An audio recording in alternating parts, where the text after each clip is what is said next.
Scroll through Indian political forums or listen in on a heated family dinner, and you'll hit the same frustrated question.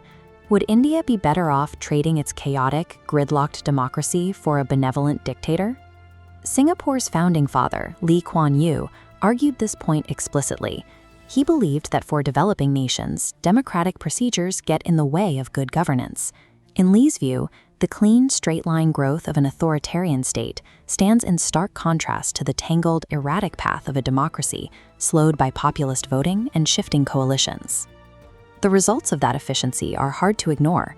Lee transformed a colonial trading post with an annual per capita income of $400 into an economic powerhouse where that number now tops $56,000. When you're stuck waiting decades for basic infrastructure, or watching corruption stall national progress, the promise of a strongman's ruthless efficiency starts to look incredibly appealing.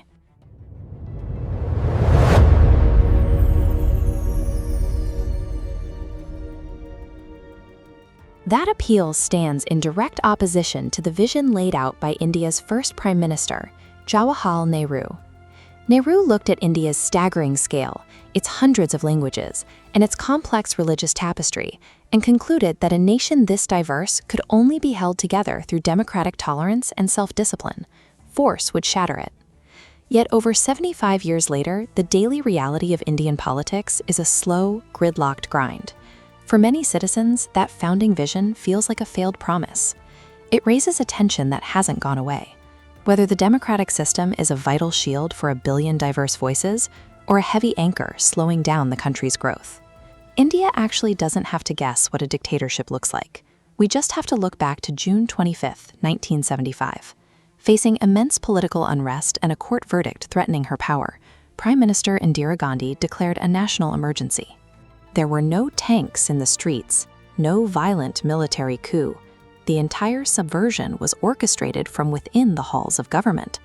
Gandhi exploited Article 352 of the Constitution, citing internal disturbance, to legally suspend civil liberties and bypass parliamentary scrutiny.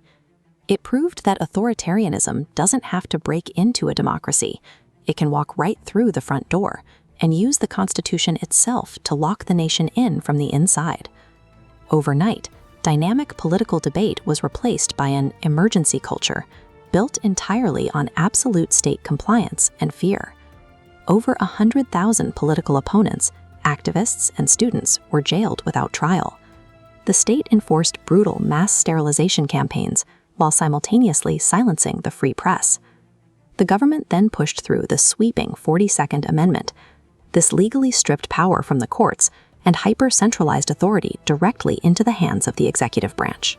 While the 42nd Amendment mandated a scientific temper as a civic duty for all citizens, the state was simultaneously dismantling institutional autonomy and silencing universities.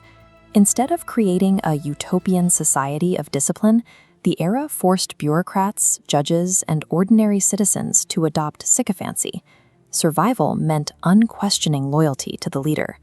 Ultimately, the promised progress and efficiency of authoritarian rule were buried by a total moral and institutional breakdown. After 21 months, Gandhi called an election, perhaps insulated by her own censored press. The Indian public overwhelmingly voted her out, reclaiming their sovereignty at the ballot box. The subsequent government passed the 44th Amendment, installing strict legal roadblocks to ensure the emergency provisions of Article 352 could never be so easily abused again. But legal roadblocks only go so far. Decades earlier, the chief architect of the Constitution, Dr. B.R. Ambedkar, warned the Assembly, "Constitutional morality is not inherent. It requires conscious cultivation." The 1977 election proved the resilience of India's democratic spirit. Yet Ambedkar's warning remains true.